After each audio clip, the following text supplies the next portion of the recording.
Во името на Отецот и Синот и Светиот Дух, амин. Светиот пророк Илија. Кратко житие. Пророкот Свети Илија завзема значајна улога во христијанската религија. Тој е еден од најпознатите пророци во Стариот Завет. Живеал 9 векови пред Христа. Бил роден во местото Тесвит и затоа се нарекува Тесвичанин. Освен тоа што за него пишува Библијата, третата и четвртата книга на царевите во Стариот Завет, тој се спомнува и во Куранот, во Талмудот и во други книги. Името Илија во превод значи мојот Бог е Јахве. Целиот живот го поминал во пустина, молејќи се и подвизувајќи се. Неговата главна одлика е тоа што верата ја ширел многу брзо и без страв. Во тоа време, во тамошните простори во Израел, многу била развиена многобожечката феникиска религија, која била подражувана и од самиот цар Ахав. Со неговите јавни настапи царот предизвикувал големи нереди по целиот Израел затоа што ги одвраќал луѓето од служење на единствениот и жив Бог. Поради тоа Свети Илија често бил во судир со него. Свети Илија е познат како боговидец, чудотворец, ревнител за Божјата вера. Кога се роди Илија, неговиот татко Савах виде ангели Божји околу детето како го повиваат во оган и му дава да јаде пламен. Ова беше предзнак за неговиот пламенен карактер и за богодаруваната огнена сила во него. Чудата на Свети Илија. Големи се чудата на Свети Илија преку кој ја покажа силата и власта на вистинскиот Бог. Го затвори небото, па не падна дожд 3 години и 6 месеци. Спушти оган од небото и му запали жртва на својот Бог. А многобожечките жреци не можеа тоа да го направат. Се помоли на живиот Бог и после долго време измоли дожд од небото. Чудесно ги умножи брашното и маслото во куќата на вдовицата во Сарепта Сидонска и го воскресна незиниот умрен син.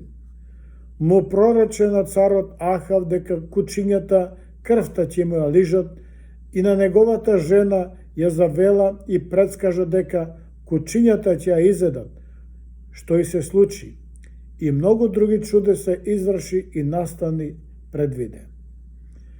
На планината Хорив разговараше со Бога и во тивкиот свеж ветрец го слушна гласот Божји. Пред смртта го зеде Елисеј и го одреди за наследник во пророчката служба. Со својата наметка, со плаштот, ја пресече реката Јордан и најпосле жив беше земен и вознесен на небото во огнени кочи и со огнени коњи. Верувањето на црквата е дека светиот пророк Илија не е умрен, туку е жив, вознесен на небото. Се спомнува и во Новиот Завет. Кога Јован Крстител и Исус Христос се проповедале својата вера, некои евреи сметале дека некој од нив е светиот Илија. При преображението Христово на планината Тавор, заедно со Мојсей му се јави на Господ Исус Христос. Свети Илија и Мојсей се јавиле на Исуса Христа на денот на воскресението.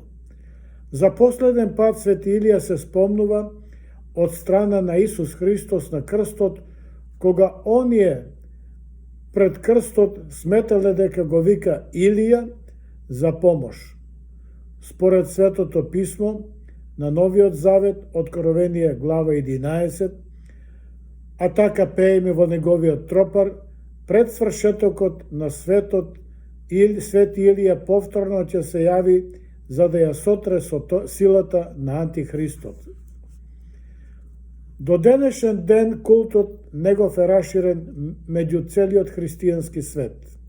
па и меѓу нашиот македонски народ.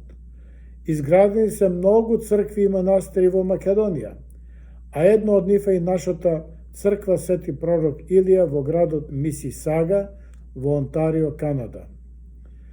Свети Илија во народното творештво. Во народните верувања кај словенските народи, Свети Илија добил особини од словенската митологија.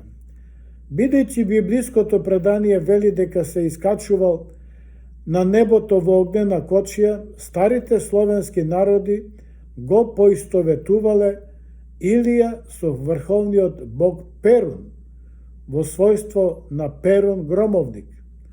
За богот Перун се верувало дека создавал молњи, громови и бури и поради истите особини е наречен Илија громовник.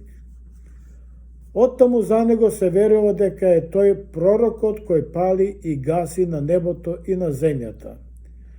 Во народното верување Свети Илија се смета за клучар кој го отклучува или заклучува небото и го пушта или затвора дождот, бидејќи се верува дека тој управува со летните грмотевици. Свети Илија во црковниот живопис. Во црковното сликарство забележани се неколку важни моменти од животот на Свети Илија. Најпозната икона или фреска е кога Свети Илија се подвизува во пештерата и гавранот во клунот му носи храна. Друга позната икона е моментот кога тој се вознесува на огнена кола и огнени коњи на небото, а неговиот плашт му го предава на пророкот Елисеј. Со тоа Свети Илија му ја предава пророчката служба на пророк Елисеј. Свети пророк Илија се слика и со меч во раката како символ на неговата огнена ревност, жестина, во одбраната на вистинската вера и борбата против идолопоклонството. Во Светото писмо, книга на царствата, мечот го символизира Божиот збор и духовното оружје со кое пророк Илија во метафоричка смисла ги казнувал незнабожците и ги штител Божите закони. Тој се смета за еден од најголемите ревнители за вистинскиот Бог. На иконите, во иконографијата, мечот има неколку значења. Прво, заштитник на верата. Ја означува непоколебливоста и духовната моќ со која пророкот ја прочистувал верата меѓу народот. Второ, како символ на казната. Се верува во настаните, се поврзува со настаните каде Свети Илија ги поразил лажните пророци и жреци на богот Ваал на планината Кермил, пошто следела казна од царот. Трето, како победа над злото. Мечот или понекогаш пламениот јазик, ја отсликува неговата моќ да ги сотре силите на злото, затоа што ние веруваме пред второто доаѓање Христово, кој ќе се случи на свршетокот на светот, Свети Илија повторно ќе дојде за да ја уништи силата на антихристот. Затоа во неговиот тропар пееме: втор претеча на Христовото доаѓање.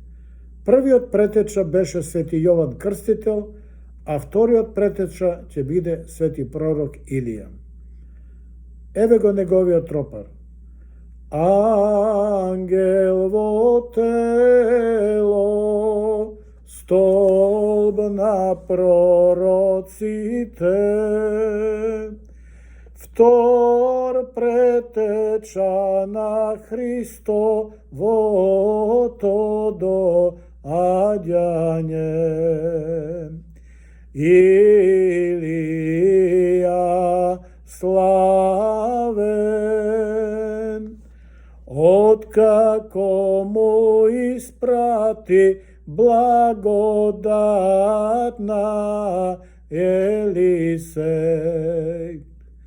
Овој болести лекуваше и прокажени очистуваше. Затоа оние кои го почитуваат, им дава исцеление.